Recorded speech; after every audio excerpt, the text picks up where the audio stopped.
നായാടികളായി അലഞ്ഞു നടന്നിരുന്ന ആദിമ മനുഷ്യനെ സ്ഥിരമായി ഒരിടത്ത് താമസിക്കുവാനും ഒരു സാമൂഹ്യ വ്യവസ്ഥയ്ക്ക് രൂപം കൊടുക്കാനും പ്രേരിപ്പിച്ച മഹത്തായ ഒരു കാൽവയ്പായിരുന്നു കൃഷി.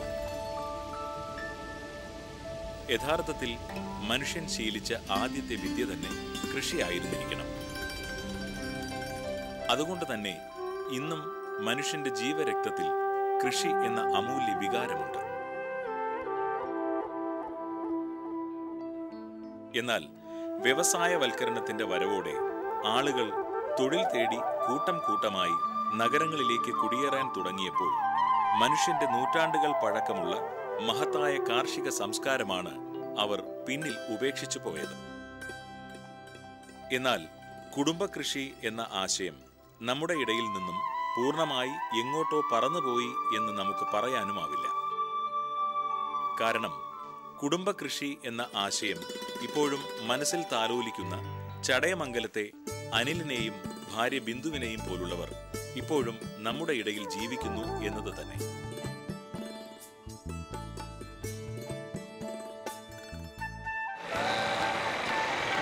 ഇത് കൊല്ലം ജില്ലയിലെ ചടയമംഗലത്തുള്ള പ്രശസ്തമായ ജടായുപ്പാറ.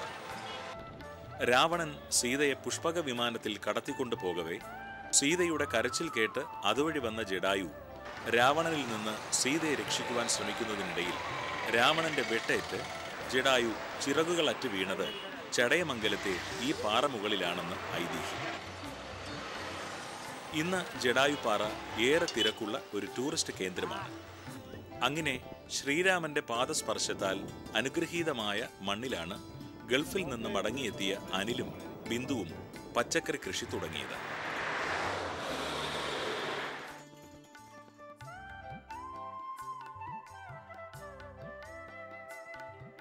പത്ത് 38 വർഷം ഗൾഫിൽ ജോലി ചെയ്ത് നാട്ടിൽ മടങ്ങിയെത്തിയ അനിലും കുടുംബവും നമ്മുടെ നാട്ടിലെ ഒരു രീതി വച്ച് ഏതെങ്കിലും വലിയ മുതൽ മുടക്കുള്ള ബിസിനസ്സുകളിലേക്ക് തിരിയേണ്ടതാണ്.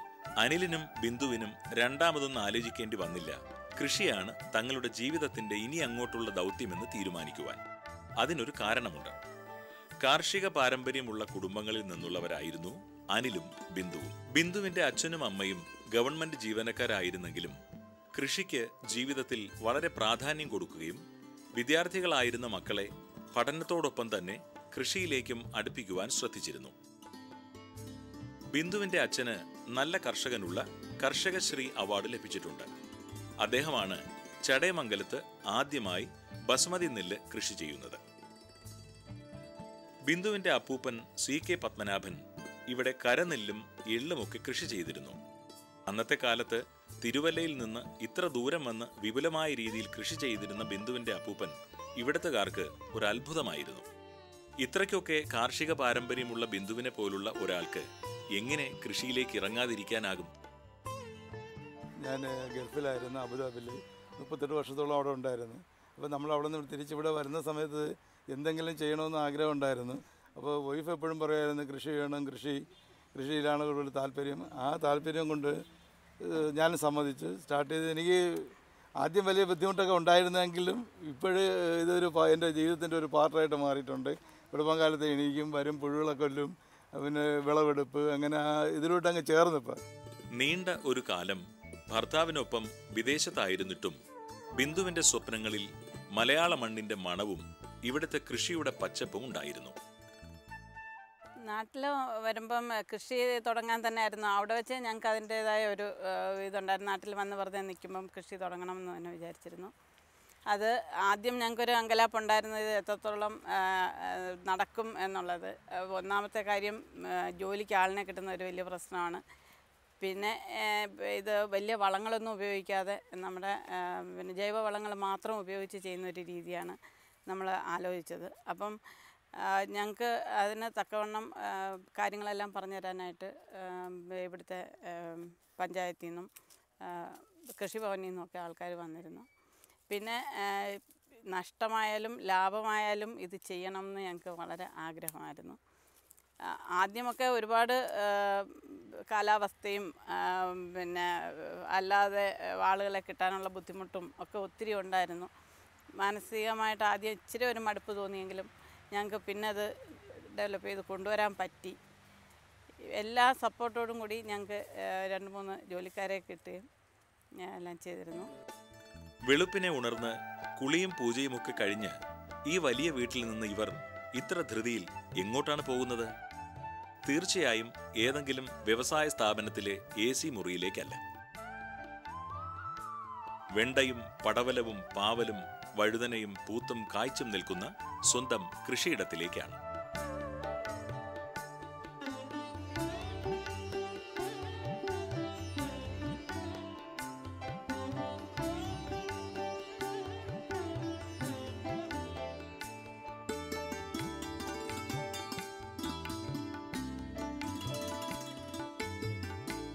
രാവിലെ തന്നെ പച്ചക്കറി ചെടികളിലെ പഴുത്ത ഇലകൾ പറിച്ചു കളയുക, 15 മിനിറ്റ് വെള്ളം തുറന്നുവിടുക, പിന്നെ പച്ചക്കറി ചെടികളുടെ സ്നേഹം അനുഭവിക്കുക തുടങ്ങിയ ഒരുപാട് ദിനചര്യകൾ അവർക്ക് ഇവിടെ ചെയ്യാനുണ്ട്.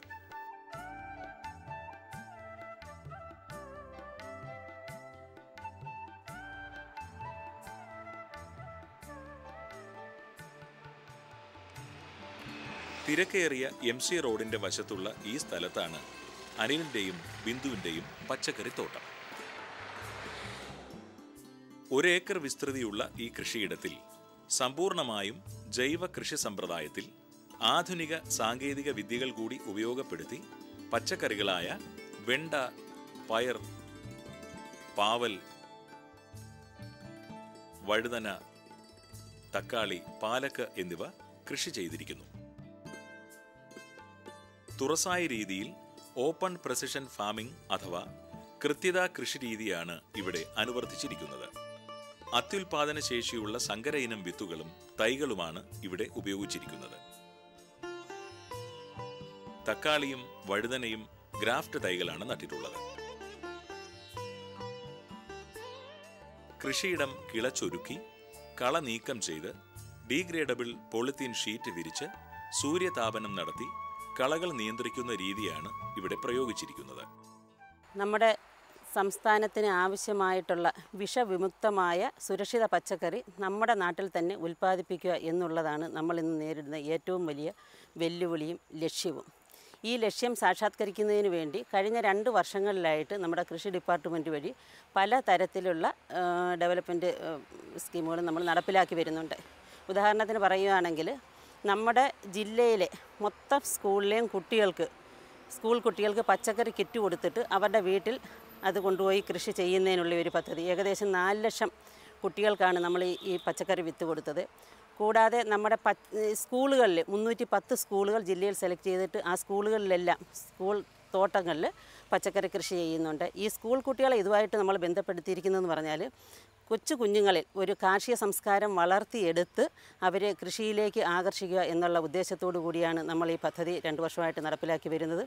ഇത് കൂടാതെ തന്നെ നമ്മുടെ കർഷകരെ യോജിപ്പിച്ചുകൊണ്ട് 5 ഹെക്ടർ വീതമുള്ള ക്ലസ്റ്ററുകൾ എടുത്ത് അവിടെ ഗ്രൂപ്പ് അടിസ്ഥാനത്തിൽ നമ്മൾ കൃഷി ചെയ്യുന്നുണ്ട്. അതിനു വേണ്ടുന്ന പ്രോത്സാഹനങ്ങൾ കൊടുക്കുന്നുണ്ട്.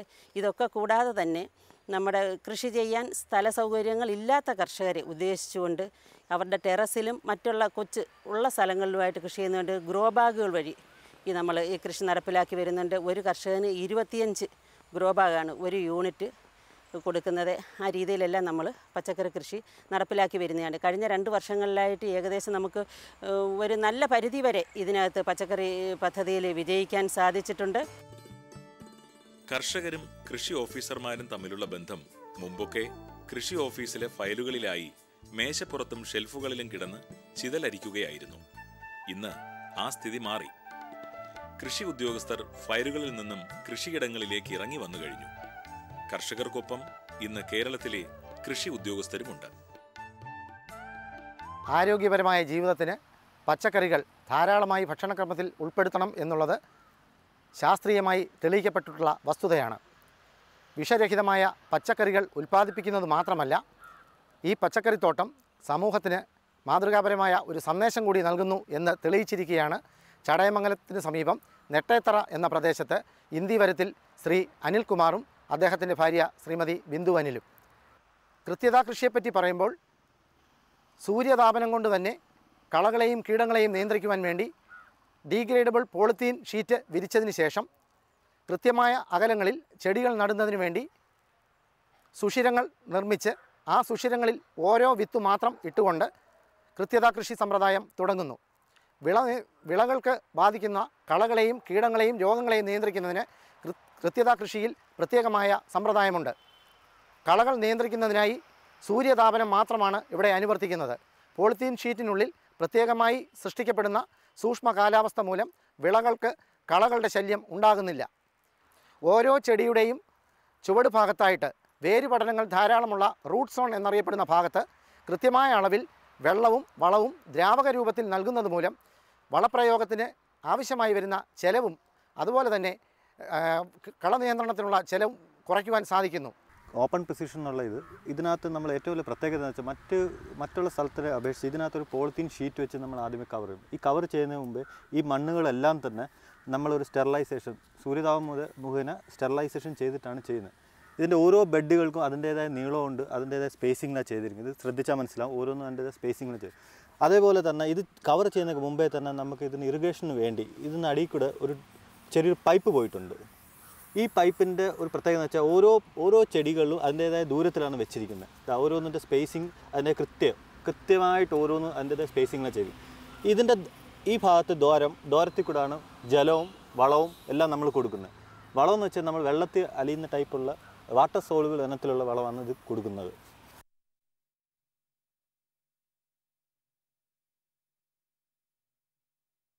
ഇതിൻ്റെ അകലം ഓരോ ചെടികൾക്കും അകലം കൃത്യമായിട്ട് നമ്മൾ ചെയ്തിട്ടുണ്ടാവും. ഇതിൻ്റെ വേറെ പ്രത്യേകത എന്ന് വെച്ചാൽ ഇത് നമ്മൾ ഹോൾ ഇടുന്നത് തന്നെ ഒരു പ്രത്യേക ഒരു ചെറിയൊരു പൈപ്പ് റൗണ്ട് തരത്തിലൊരു പൈപ്പ് വെച്ച് അമർത്തി കുത്തിയാണ് ഇത് ഹോൾ ഇടുന്നത്. അതുകൊണ്ട് ഹോൾ ശരി റൗണ്ട് ആകൃതി തന്നിരിക്കും. ഓരോ ഹോളുകളിലും ഓരോ വിത്തുകളാണ് ഇടുന്നത്. ഓരോ വിത്തുകൾ ഇടുമ്പോഴത്തേക്കും നമുക്ക് ഈ വിത്തിൻ്റെ ഹൈബ്രിഡ് വിത്തുകളാണ് ഇട്ടിട്ടുള്ളത്. ആ വിത്ത് കൃത്യമായിട്ട് ഒരു 100% തന്നെ അത് കിളിക്കുന്ന രീതിക്കുള്ള വിത്തുകളാണ് ഇട്ടിട്ടുള്ളത്. ഇതിൻ്റെ പ്രത്യേകത എന്ന് വെച്ചാൽ ഇതിനകത്ത് നമുക്ക് ഈ രീതിക്കുള്ള ഒരു ഫെർട്ടിഗേഷൻ മെത്തേഡ് ഉപയോഗിക്കുമ്പോൾ നമുക്ക് വളവും വെള്ളവും ജലവും ഇതെല്ലാം നമ്മുടെ ആവശ്യം ചെടിക്ക് ആവശ്യം അനുസരിച്ച് നമുക്ക് കൺട്രോൾ ചെയ്തിട്ട് ഇത് ഉപയോഗിക്കാൻ പറ്റും. അതേസമയം മറ്റു രീതിക്കുള്ള വെളിയിലുള്ള കൃഷിയിൽ നമ്മൾ ചെയ്യുമ്പോഴത്തേക്ക് ജലവും വളമൊക്കെ ഒരുപാട് നഷ്ടം വരുന്നുണ്ട്. ഇതിനകത്ത് കീടരോഗങ്ങളുടെ അതും കുറവാണ്. നമ്മുടെ കർഷകരെ അലട്ടുന്ന മറ്റൊരു പ്രശ്നമാണ് പഴവർഗ്ഗങ്ങളെയും പാവൽ, വെണ്ട, പടവലം, കോവൽ, വെള്ളരി തുടങ്ങിയ പച്ചക്കറികളെയും നശിപ്പിക്കുന്ന കായീച്ചകളുടെ ശല്യം. നമ്മുടെ പച്ചക്കറി വിളവുകളുടെ 30% കർഷകരെ നഷ്ടപ്പെടുത്തുന്നത് ഈ കായീച്ചകളാണ്. കായീച്ചകളെ നിയന്ത്രിക്കാൻ ഏറെ ഫലപ്രദമായി ഇന്ന് കർഷകർ ഉപയോഗിച്ചു വരുന്ന ഫെറമോൺ കെണികൾ ഈ ഫാമിലും ഉപയോഗിക്കുന്നുണ്ട്. ഫെറമോൺ കെണിയെക്കുറിച്ച് കർഷകർ അറിഞ്ഞിരിക്കുന്നത് നല്ലതാണ്. ആൺകായീച്ചകളെ ആകർഷിക്കാൻ വേണ്ടി പെൺകായീച്ച ഉൽപ്പാദിപ്പിക്കുന്നതാണ് ഫെറമോൺ. മീഥൈൽ യൂജിനോൾ എന്ന രാസപദാർത്ഥം ഈഥൈൽ ആൽക്കഹോൾ, മാലത്തിയോൺ കീടനാശിനി എന്നിവയുമായി ഒരു പ്രത്യേക അനുപാതത്തിൽ കൂട്ടിയോജിപ്പിച്ച് ഹാർഡ്ബോർഡിന്റെ ചെറിയ കഷ്ണത്തിൽ മുക്കിയെടുത്ത് സുഷിരങ്ങളുള്ള പ്ലാസ്റ്റിക് കുപ്പികളിൽ നിക്ഷേപിച്ചിട്ട് ആ കുപ്പികളെ കൃഷിയിടങ്ങളിൽ കെട്ടിത്തൂക്കി ആൺകായീച്ചകളെ കുപ്പിയിലേക്ക് ആകർഷിക്കുന്നു. ഒരിക്കൽ കുപ്പികൾക്കുള്ളിൽ പെട്ടുപോയ കായീച്ചയ്ക്ക് ഒരിക്കലും പുറത്തുവന്ന് ചെടികളെ ആക്രമിക്കുവാൻ കഴിയില്ല. സദാനന്ദപുരത്തെ കൃഷി വിജ്ഞാന കേന്ദ്രത്തിൽ നിന്ന് ആവശ്യമുള്ള കായീച്ച കെണികൾ കർഷകന് ലഭ്യമാക്കാവുന്നതാണ്. പ്രിസിഷൻ ഫാമിംഗ് അഥവാ കൃത്യതാ കൃഷി എന്ന സമ്പ്രദായം ഈ കൃഷിയിടത്തിൽ അനുവർത്തിക്കുന്നതിന് പാലക്കാട് ജില്ലയിൽ പെരുമാട്ടി എന്ന സ്ഥലത്ത് പ്രവർത്തിക്കുന്ന അഗ്രോ സർവീസ് സെൻ്ററിൻ്റെ അഗ്രോ കൺസൾട്ടൻ്റായ ശ്രീ KI അനിയുടെ സേവനം ലഭ്യമാക്കുകയുണ്ടായി. ഇവിടെ കൃഷി ചെയ്തിട്ടുള്ള എല്ലാ സങ്കരയിനം വിത്തുകളും തൈകളും അദ്ദേഹമാണ് സപ്ലൈ ചെയ്തിട്ടുള്ളത്.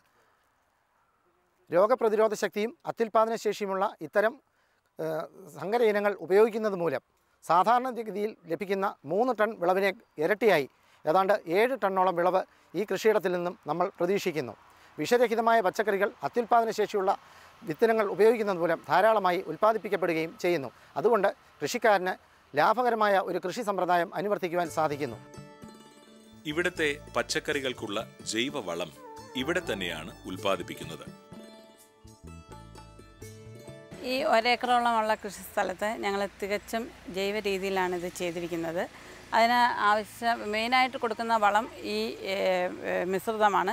ഇത് കടലപ്പിണ്ണാക്കും ചാണകവും ശീമക്കൊന്നയുടെ ഇലയും ശർക്കരയും കൂടെ ചേർത്ത് 2 ആഴ്ചയോളം അടച്ചിട്ട് ഇത് പുളിക്കുമ്പം അതിൻ്റെ തെളിയെടുത്താണ് ഉപയോഗിക്കുന്നത്. 1 ലിറ്റർ തെളിയിൽ 5 ലിറ്റർ വെള്ളം ചേർത്ത് ഈ ചെറിയ ഹോളിൽ കൂടി ഇത് ഒഴിച്ചു കൊടുക്കുകയാണ് ചെയ്യുന്നത്.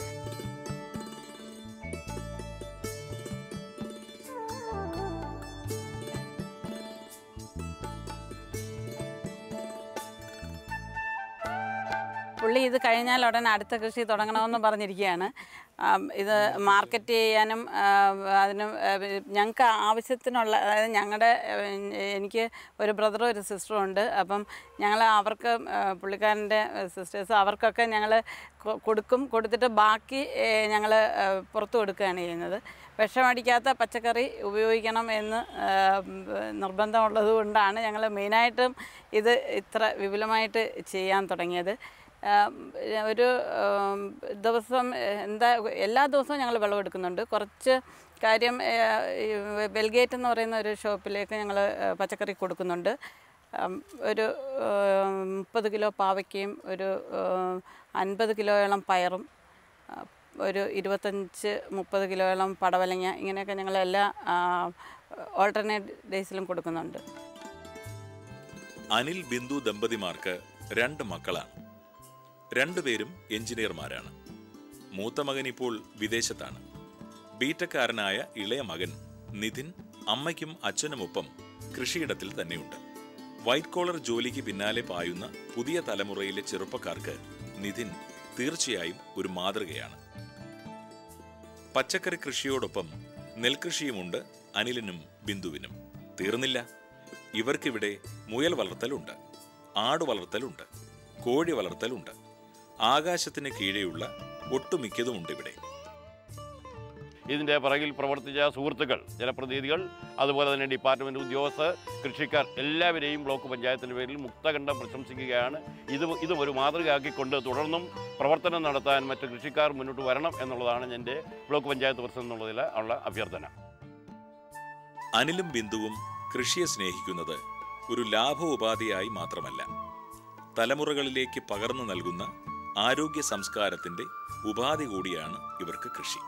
മണ്ണിനെ അറിഞ്ഞ്, മണ്ണിനെ വിശ്വസിച്ച്, മണ്ണിൽ വിത്തുകൾ കിളിർപ്പിച്ച്, അതിനെ പരിചരിച്ച്, അതിൻ്റെ വിളവെടുക്കുന്നതിൻ്റെ ആനന്ദവും മൂല്യവും അറിഞ്ഞ് കൃഷി ചെയ്താൽ മണ്ണൊരിക്കലും കർഷകന്റെ സ്വപ്നം തകർക്കുകയില്ലെന്ന് ചടയമംഗലത്തെ ഈ കർഷക ദമ്പതികൾക്ക് ഉറപ്പുണ്ട്. ഇന്നത്തെ കൃഷി പരിചരണവും വിളവെടുപ്പും വിൽപ്പനയും കഴിഞ്ഞ് സ്വന്തം വീട്ടിലേക്ക് മടങ്ങി വരികയാണ് ഈ കർഷകർ. പകലന്തിയോളം പണിയെടുത്തതിൻ്റെ ക്ഷീണത്തേക്കാൾ മണ്ണിൽ നിന്ന് പൊന്നു വിളയിച്ചതിൻ്റെ ആത്മസംതൃപ്തിയുണ്ട് ഇവരുടെ മുഖങ്ങളിൽ. ഈ സംതൃപ്തി 3.5 കോടി മലയാളികളുടെ മനസ്സിലെ വെളിച്ചമാകട്ടെ.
നമസ്കാരം.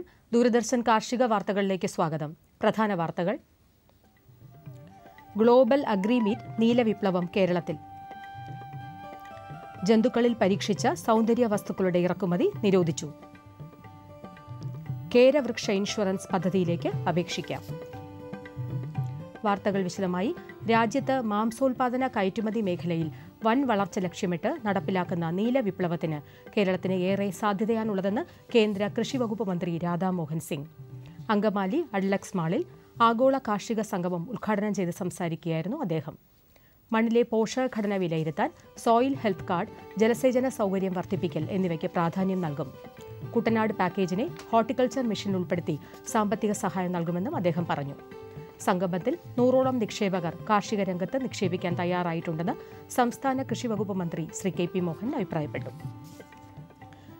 ദേശീയ ക്ഷീരവികസന ബോർഡ് ചെയർമാൻ നന്ദകുമാർ, കാർഷിക സർവകലാശാല വിജ്ഞാന വ്യാപന വിഭാഗം മേധാവി ഡോക്ടർ പി ബാലചന്ദ്രൻ, വെറ്ററിനറി സർവകലാശാല എന്റർപ്രണർഷിപ്പ് വിഭാഗം മേധാവി ഡോക്ടർ ടി പി സേതുമാധവൻ എന്നിവർ സംഗമത്തിലെ സെമിനാറിൽ പങ്കെടുത്തു.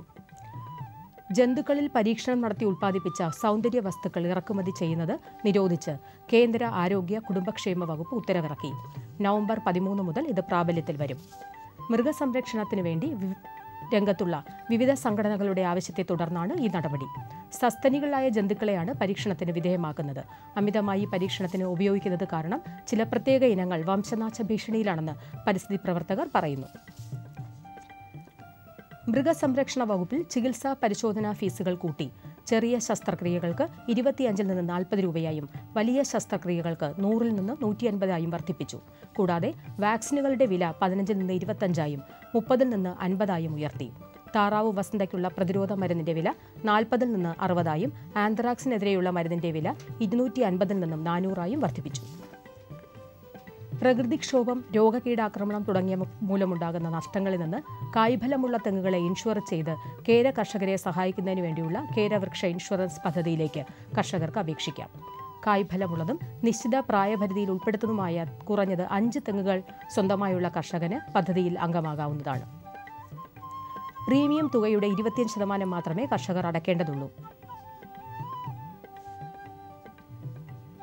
കൂടുതൽ വിവരങ്ങൾക്ക് നാളികേര വികസന ബോർഡിന്റെ വെബ്സൈറ്റായ www.coconutboard.nic.in 0484 2377 അല്ലെങ്കിൽ 0484 2377 267 എന്നീ നമ്പറുകളിലോ ബന്ധപ്പെടാവുന്നതാണ്.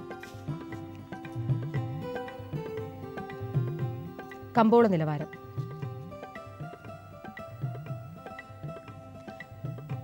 വെളിച്ചെണ്ണ കൊച്ചിയിൽ 14,500 രൂപ, വെളിച്ചെണ്ണ കോഴിക്കോട് 16,100, തൃശൂർ 14,600, കൊപ്ര കൊച്ചി 9,720, കോഴിക്കോട് 10,500, കൊപ്ര തൃശൂർ 9,810, കുരുമുളക് അൺഗാർബിൾഡ് 69,800 രൂപ, ഗാർബിൾഡ് 72,800 രൂപ. ചുക്ക് മീഡിയം 21,000, ചുക്ക് ബെസ്റ്റ് 23,000 രൂപ, മഞ്ഞൾ സേലം 6,700, ഈറോഡ് 7,000. അടയ്ക്ക പുതിയത് 21,500 22,500 ഇടയിൽ. Kochi rubber RSS 5 grade 11,700, rubber RSS 4 grade 11,900 രൂപ. Kottayam rubber RSS 5 grade 11,500, rubber RSS 4 grade 12,000. കമ്പോള നിലവാരം കൊച്ചി. വെളിച്ചെണ്ണ 14,500, കൊപ്ര 9,720, പിണ്ണാക്ക് എക്സ്പെല്ലർ 2,300, പിണ്ണാക്ക് റോട്ടറി 3,000, കുരുമുളക് അൺഗാർബിൾഡ് 69,800, ഗാർബിൾഡ് 72,800. ചുക്ക് മീഡിയം 21,000, ബെസ്റ്റ് 23,000, മഞ്ഞൾ നാടൻ 6,200, അടയ്ക്ക പുതിയത് 21,500 22,500 ഇടയിൽ. ജാതിക്ക തൊണ്ടൻ കിലോഗ്രാമിന് 250 280 ഇടയിൽ, തൊണ്ടില്ലാത്തത് 450 480 ഇടയിൽ. ജാതിപത്രി 750 800 ഇടയിൽ. ഗ്രാമ്പു 980, rubber RSS 5 grade 1,170, rubber RSS 4 grade 11,900 രൂപ, ഒട്ടുപാൽ 7,900, ലാറ്റക്സ് 7,400.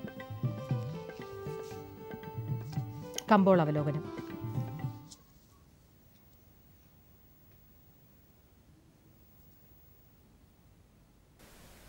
കയറ്റുമതി ഓർഡറുകളുടെ വരവ് ഏലക്ക ലേലകേന്ദ്രങ്ങളെ വീണ്ടും സജീവമാക്കി.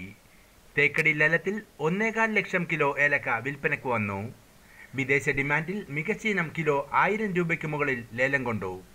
അതേസമയം ഏലക്ക അവധി നിരക്കുകൾ ഇന്ന് വിൽപ്പന സമ്മർദ്ദത്തിലാണ്. നാളികേരോൽപ്പന്നങ്ങൾ കരുത്ത് നിലനിർത്തി. പ്രതികൂല കാലാവസ്ഥ മൂലം കൊപ്രയുടെ ലഭ്യത ഉയർന്നില്ല. വ്യവസായികൾ നിരക്കുയർത്തി കൊപ്ര സംഭരിച്ചതിനൊപ്പം എണ്ണ നീക്കം നിയന്ത്രിക്കുകയും ചെയ്യുന്നുണ്ട്. സംസ്ഥാനത്തെ മുഖ്യ വിപണികളിൽ റബ്ബർ സ്റ്റഡി നിലവാരത്തിൽ നീങ്ങി. അതേസമയം തെളിഞ്ഞ കാലാവസ്ഥ കണക്കിലെടുത്ത് ഉൽപ്പാദകർ ടാപ്പിംഗ് പുനരാരംഭിക്കാനുള്ള ഒരുക്കത്തിലാണ്. ഹൈറേഞ്ച് കുരുമുളക് നീക്കം കുറഞ്ഞെങ്കിലും ഇടപാടുകളുടെ ആദ്യ പകുതിയിൽ നിരക്കുയർത്തി ചരക്ക് സംഭരിക്കാൻ ഇടപാടുകാർ മടിഞ്ഞു.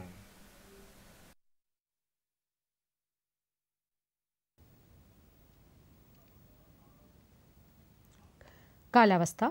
കണ്ണൂർ കൂടിയ താപനില 33 ഡിഗ്രി സെൽഷ്യസ്, കുറഞ്ഞ താപനില 24 degree Celsius. Kozhikode 33.3, 25.2. Kochi 32, 24.8. Alappuzha 32.3, 25. Punalur 33, 20. Thiruvananthapuram 32.3, 23.7 degree Celsius. ഇതോടെ ഇന്നത്തെ കാർഷിക വാർത്തകൾ സമാപിക്കുന്നു. നമസ്കാരം.